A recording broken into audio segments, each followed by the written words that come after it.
Investment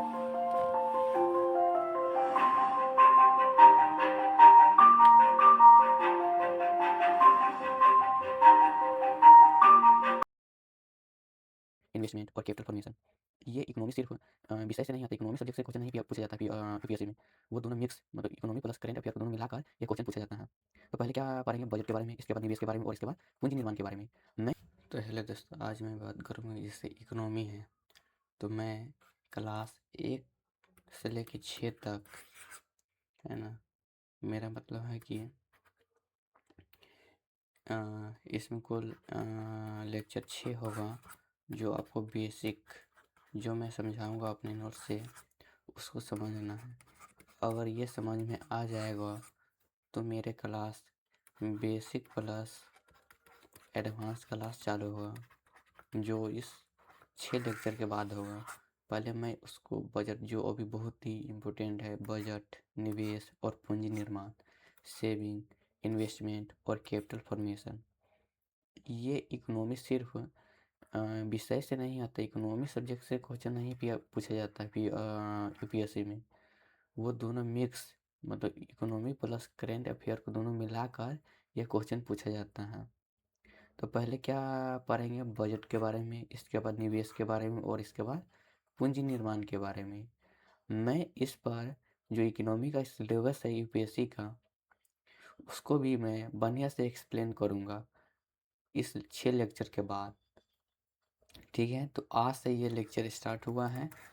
तो मेरा मकसद है कि आपको फ्री में यूपीएससी की तैयारी कराया जाए।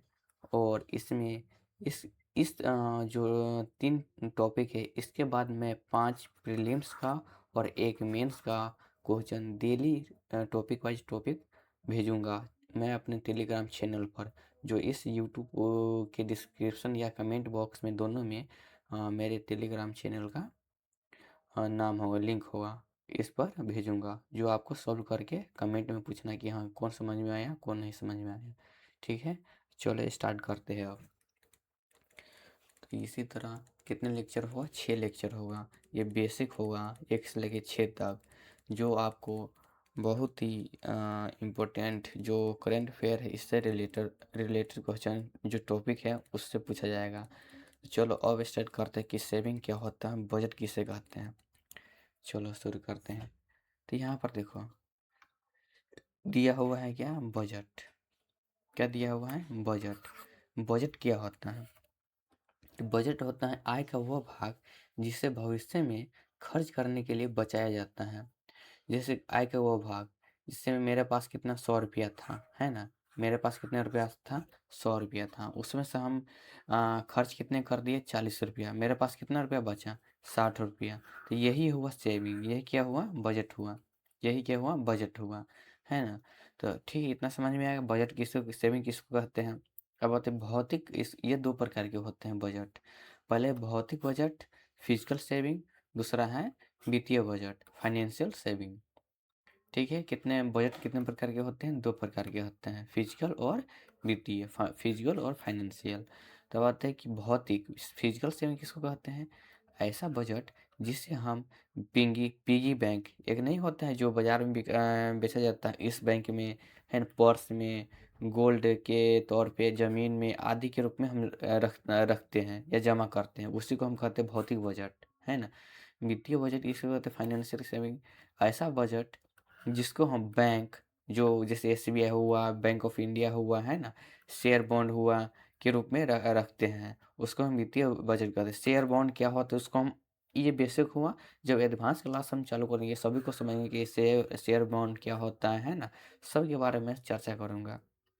इतना बात समझ में आ गया, जिसको हम पर्स, गोल्ड, ज़मीन के रूप में जमा करते हैं उसको हम फिजिकल सेविंग या भौतिक बजट कहते हैं, जिसको हम बैंक के रूप में जमा करते हैं उसको हम फाइनेंशियल सेविंग कहते हैं। ठीक है, समझ में आ गया, चलो आगे आते हैं। काला धन क्या है, ये पहले सेविंग के बारे में था, अब आते काला धन। इसको पढ़ाने की पर्पज से किससे रिलेटेड क्वेश्चन आ सकता है। काला धन किसको होता है मतलब कितना स्टूडेंट्स को पता नहीं रहता कि काला धन, ब्लैक मनी क्या है। इसे काला धन, तो जिस धन पर कर नहीं दिया जाता है, टैक्स टैक्स नहीं दिया जाता, उसको हम क्या कहेंगे, ब्लैक मनी कहते हैं। क्या कहते हैं, काला धन कहते हैं, है ना। एक नोट है भौतिक बजट काला धन को क्या बढ़ावा देता है। हाँ, क्यों? कि छुपा कर मान लो हम पर्स में है ना गोल्ड इस पैसे से हम खरीद लिए, हम सरकार को कर नहीं दिए, टैक्स नहीं दिए, तो ये क्या हुआ?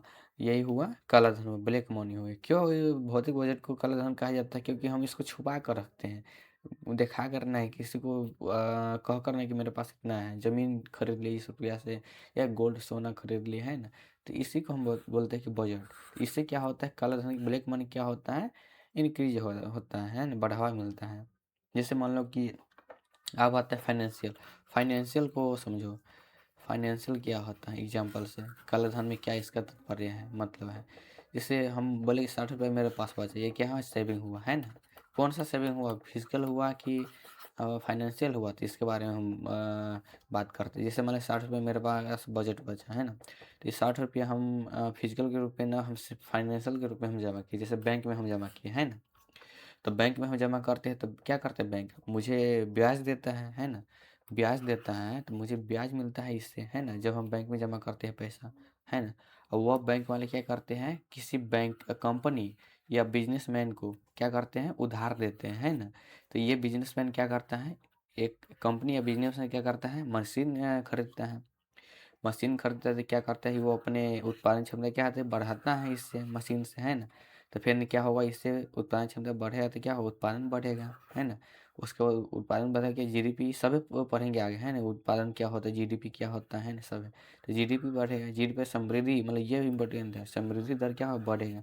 जब ये समृद्धि दर बढ़ेगा, ग्रोथ रेट, तो इसको क्या हो जाएगा, ये हो जाएगा फाइनेंशियल, है ना। देखो यहाँ पर वित्तीय बजट क्या करता है, समृद्धि दर को क्या करता है, बढ़ावा देता है ना। और फाइनेंशियल दर मतलब फाइनेंशियल क्या कहते हैं, सेविंग क्या करता है, समृद्धि दर को क्या करता है, बढ़ावा देता है।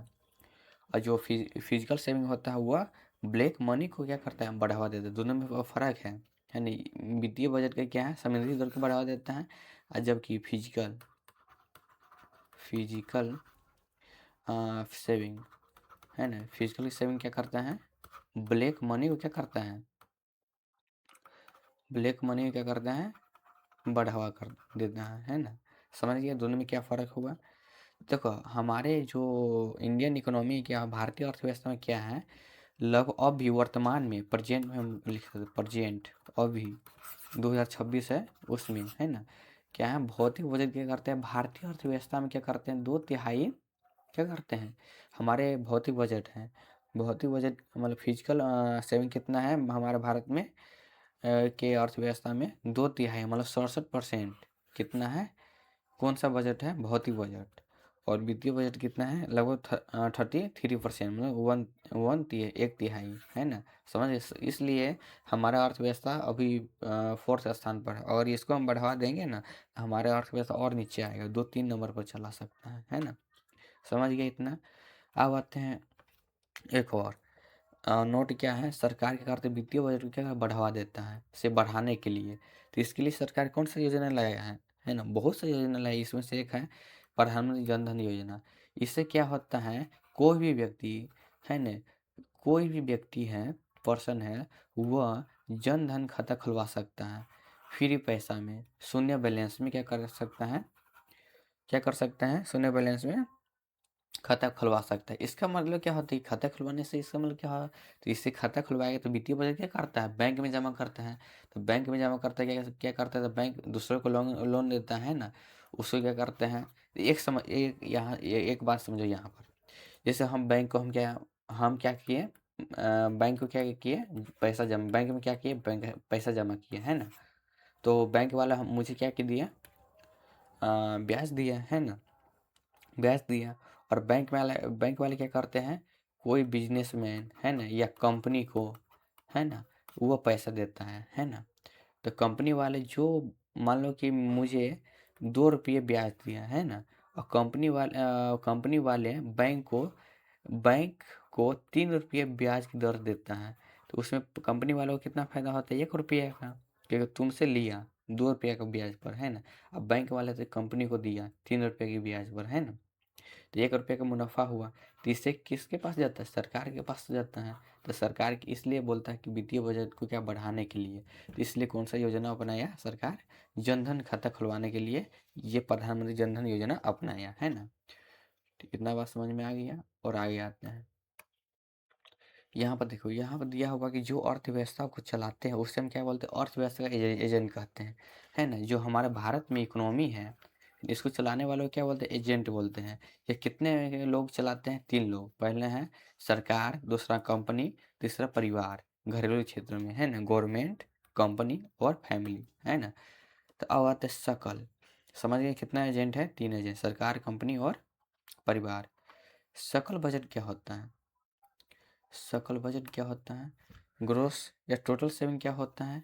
ग्रोस सेविंग होता है, तीनों को मिला दे हम, है ना। सकल मतलब पूरा, टोटल सेविंग बजट, तो सरकारी बजट प्लस कंपनी का बजट या निजी बजट भी हम कह सकते हैं। और दूसरा तीसरा है पारिवारिक बजट, ठीक है। तो इसमें क्या होता है, देखो यहाँ पर दिया हुआ है, देखो हमारे जो प्रेजेंट में है, प्रेजेंट में सभी प्रेजेंट करेंट अफेयर से ही जुड़ा हुआ है। पूछ सकता है कि हमारे जो वित्तीय वर्ष में 100 वर्ष में कौन सा बजट बढ़ा है, सबसे ज़्यादा आया है? तो कौन सा बजट है? पारिवारिक बजट सबसे स्थान में, पहला में कौन है? पारिवारिक, फर्स्ट नंबर पर कौन है? पारिवारिक। सेकेंड नंबर में है कंपनी या निजी, और थर्ड नंबर में कौन है? सरकारी बजट, ठीक है। समझ गया कौन कौन से बजट हैं? ये बेसिक है, जो समझ में नहीं आएगा कमेंट करके पूछ सकते हो, ठीक है। और कम 25 से 20 मिनट में या 20 से 30 मिनट के अंदर हमें इस सबको निपटा दूंगा, ठीक है, तीनों टॉपिक को। तो सकल बजट क्या होता है? Growth saving rate. देखो, अब सॉरी, क्या हम अभी पढ़े हैं? ग्रोथ सेविंग, इसमें रेट लगा दिए, मैं दर लगा दिया, प्रतिशत में आएगा, है ना। तो इसमें क्या होगा? ग्रोथ सेविंग मतलब होता है सकल क्या है? सकल बजट अपॉन जीडीपी। जीडीपी के बारे में अभी नहीं पढ़े हैं, ये भी पढ़ेंगे, समझ हो सके कल की क्लास में मैं इसी पर बात करूँगा, है ना। तो ये क्या किया? तो 100 से हम गुना करके दर निकालना है, मतलब रेट निकालना है, तो 30% है। तो हमारा भारत में सकल बजट दर कितना है? भारत देश में 30% है, इन प्रेजेंट में, है ना, प्रेजेंट में है, लिखा भी हुआ है, ठीक है। समझिए कितना परसेंट है?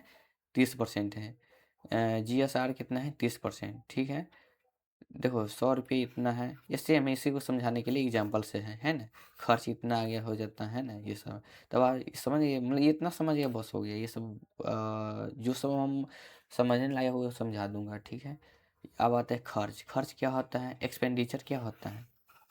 तो यहाँ पर देखो एक्सपेंडिचर की बात है, मतलब खर्च। भाई खर्च क्या होता है? खर्च में समझ जाओगे तो निवेश भी समझ जाओगे, निवेश क्या होता है ना। निवेश क्या होता है? इन्वेस्टमेंट क्या होता है? पहले खर्च समझो कि उपभोग को दो तरह के खर्च होता है। पहला होता है उपभोग खर्च और दूसरा होता है निवेश खर्च, है ना। इन्वेस्टमेंट एक्सपेंडिचर और कंजप्शन एक्सपेंडिचर, ठीक। इंग्लिश हिंदी दोनों है इसमें। क्यों? यूपीएससी सिर्फ इंग्लिश के लिए, हिंदी के लिए नहीं होता है, इसमें कंपलसरी क्या होता है? इंग्लिश होता है, इसलिए दोनों हम लिख देते हैं, है ना। अपना नोट से पढ़ा रहे हैं, ठीक, बता रहे हैं। मैं भी एक एक्सपीरियंस हूँ यूपीएससी का, ठीक है। जो सब गलती हो जाएगा तो वो कमेंट करके पूछ सकते हो कि हाँ ये गलती आप कर दिए, तो मैं आप सुधार कर सकता हूँ, ठीक है। चलिए आगे बात करता हूँ। उपभोग खर्च कंजप्शन एक्सपेंडिचर क्या होता है? ये एक गैर उत्पादक खर्च होता है। कौन सा खर्च होता है? ये भी आई है, गैर उत्पादक खर्च होता है। मतलब जो अर्थव्यवस्था में संपत्ति का निर्माण नहीं करता है उसको हम क्या कहते हैं? उपभोग खर्च कहते हैं। मतलब उपभोग कर लेते हैं, मतलब यूज कर लेते हैं इसको, संपत्ति का निर्माण इससे नहीं होता है, ठीक है। जो मान लो कि हम जैसे एग्जांपल दिया हुआ यहाँ पर, बिस्किट है, बिस्किट हम खरीद लिया, वो हम खा लिए इसको, है ना। तो ये उपभोग खर्च हुआ, है ना, इसको हम बोलेंगे उपभोग खर्च हुआ, ठीक है।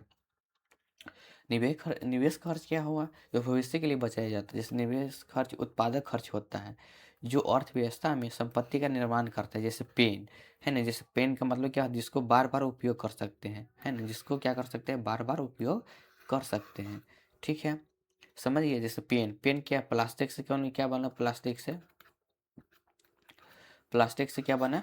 प्लास्टिक से पेन बना, है ना। तो ये क्या, इसको हम क्या कर सकते हैं? प्लास्टिक से पेन बनता है, इसको हम क्या कर सकते हैं? बार बार उपयोग कर सकते हैं, यूज कर सकते हैं, ठीक है। अब आते हैं ये खर्च, हम समझ गए कि खर्च क्या होता है? निवेश। इसमें क्या होता है? निवेश। जो उत्पादक होता है वो खर्च होता है। निवेश आते हैं।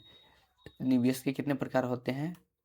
निवेश के 2 प्रकार होते हैं। कौन कौन? सार्वजनिक, जिसको कहते हैं पब्लिक इन्वेस्टमेंट, दूसरा होता है निजी, जिसको बोलते हैं प्राइवेट इन्वेस्टमेंट। ठीक है, वह निवेश जो सरकार द्वारा किया जाता है वह सार्वजनिक निवेश कहलाता है। जैसे सड़क बनाना, बंदरगाह बनाना, रेल मार्ग बनाना, ये सरकार द्वारा निवेश किया जाता है इस सब में, कि हाँ, है ना, कि हम सड़क बना रहे हैं। नहीं, ये सब ये सड़क बनता है तो ये क्या, एक निवेश होता है, सरकार द्वारा अपनाया गया एक निवेश है, पब्लिक इन्वेस्टमेंट है। ये समझ गई, निजी ईजी है ना। और निजी का मतलब क्या होता है? जैसे मशीन, भवन, सब्सिडी।